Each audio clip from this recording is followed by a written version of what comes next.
Rafael Pfefferman.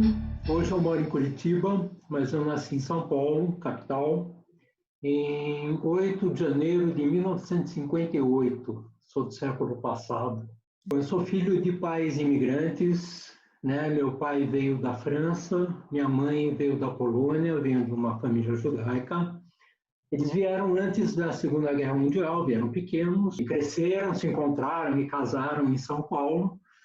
E daí eu nasci em São Paulo, no bairro do Bom Retiro, que foi o primeiro local que eu morei. Depois eu morei em Campos Elíseos, enfim, Pinheiros. Meu pai trabalhou sempre com representação de empresas, sempre na área de vendas. E minha mãe foi vendedora ambulante mesmo, era de comprar as coisas e sair vendendo, batendo na porta para vender as roupas que ela comprava. Eu ajudava ela quando era pequena, enfim, carregando as sacolas e tudo, mas foi assim que eles nos criaram, eu e meus irmãos. Abraão, o irmão mais velho, e Ingrid, a irmã mais nova.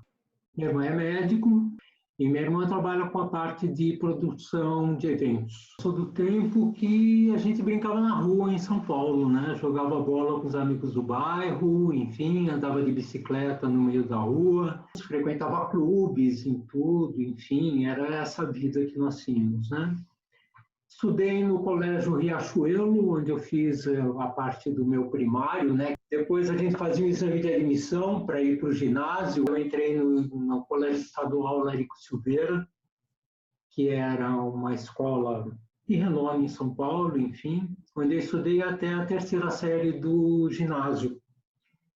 Até que aconteceu uma chuva muito grande em São Paulo, o prédio teve um dano muito significativo, não pôde continuar tendo aula lá. Os alunos iriam ser distribuídos nas outras escolas, né, da capital.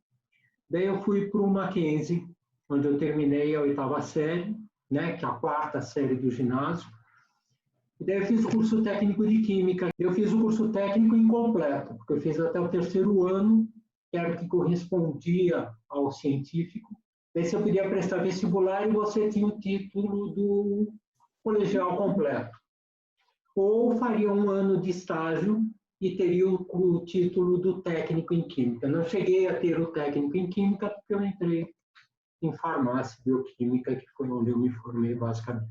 Na época de vestibular, eu tive um período de dúvida entre fazer engenharia química ou fazer farmácia. Mas depois eu percebi que eu não queria a química pela química. Eu queria entender um pouco como a química se aplicava à vida, né, aos indivíduos humanos, e como a química rolava nisso. E daí minha escolha foi pela farmácia mesmo.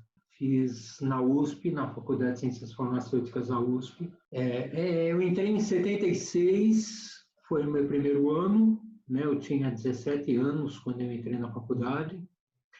E eu já comecei a fazer estágios. Meu primeiro estágio foi no Abbott. Eu saí, eu fui para o Hospital do Câncer, ainda como estagiário também. E daí eu fui para a Drogasil. E daí eu percebi que realmente a indústria era o meu caminho. Na faculdade eu fiz um bom período durante o período diurno, até que depois eu passei para o período noturno no último ano.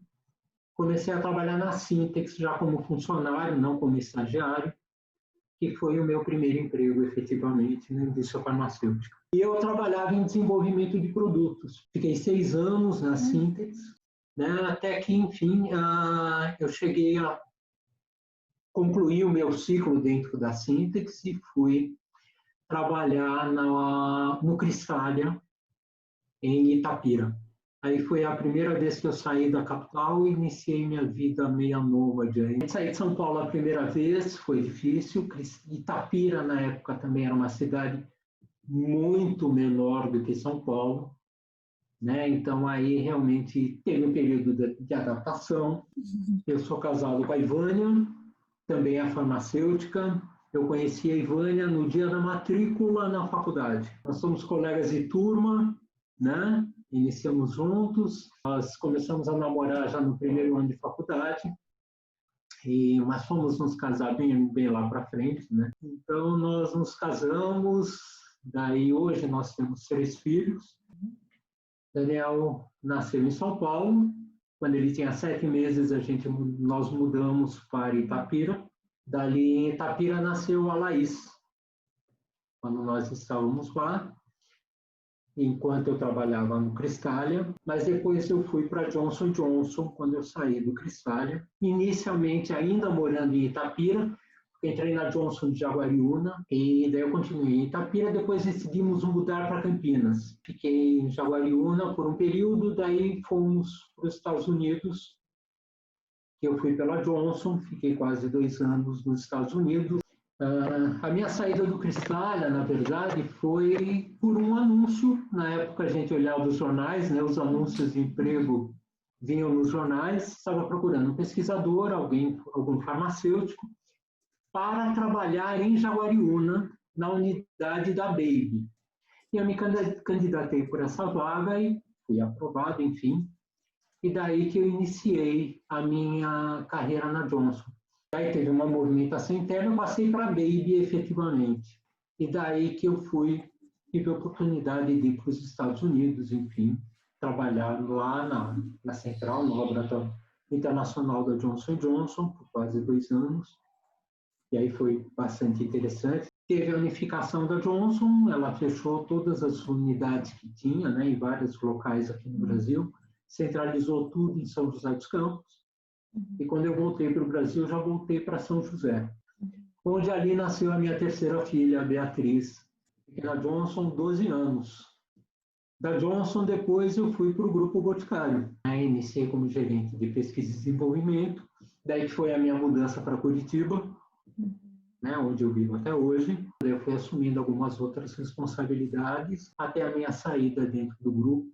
Quando eu me desliguei do Grupo Boticário, eu decidi diretamente abrir a minha consultoria, né, porque eu achei que eu tinha tido uma experiência, enfim, que era o momento de eu começar a dividir isso um pouco com outras empresas. Eu sempre gostei muito de esporte. Por incrível que pareça, quem me conhece pessoalmente sabe que eu sou baixinho, né? Mas dos esportes que eu pratiquei, um dia eu fui alto, né? Porque eu cresci rápido e parei muito cedo. Comecei jogando voleibol, né? No Tietê. Eu fui federado, participei de campeonatos, joguei pelo Mackenzie também voleibol, enfim. Na época que ainda tinha altura para isso, então primeiro joguei 3 anos. Eu comecei a jogar tênis, e tênis é um esporte que, quando eu tenho oportunidade, eu gosto de jogar, né? Mas andar um pouco de bike, de bicicleta, mas adoro cinema, assisto qualquer tipo de filme, né? Então tudo que pintar na minha frente eu assisto, né? Sou muito família, gosto de estar muito com os meus filhos e tudo, o tempo inteiro. Bom, hoje, estando na consultoria, tive contato, oportunidade de ter contato, então, com outras empresas, com outras realidades, outras culturas, né? E isso também é enriquecedor, né? Mas eu acho que isso traz ideias, né? Então, eu tenho na minha cabeça ainda muitas ideias para serem implementadas, né? Eu acho que nós estamos num período de transformação, né? Como nós estamos vivendo nessa pandemia, esse novo normal, que eu não gosto muito desse termo de novo normal, né? Mas enfim, a nossa realidade atual continuar se transformando, isso acelerou algumas coisas, né? E o nosso setor foi bastante impactado por isso. E ele vai ser muito impactado por isso. Então, acho que tem muita coisa acontecendo. E isso me desperta. E eu tenho algumas ideias que virão aí pela frente em breve. Eu estou envolvido com alguns projetos bastante interessantes que estão relacionados a tudo isso, né? E eu acho que é o que vem pela frente. E eu me sinto muito motivado. Mesmo nessa altura da minha vida, eu acho que a gente ainda tem muito o que realizar. A vida não para, não. O mundo dá uma volta a cada dia, né? E ele não para de rodar. E a gente tem que estar atento a isso e aproveitar as oportunidades que vêm, que são muitas. Então, tudo isso me acompanha, está bem na minha memória e serve de bagagem. Mas a vida não acabou, não. A vida continua. Tem muito por fazer.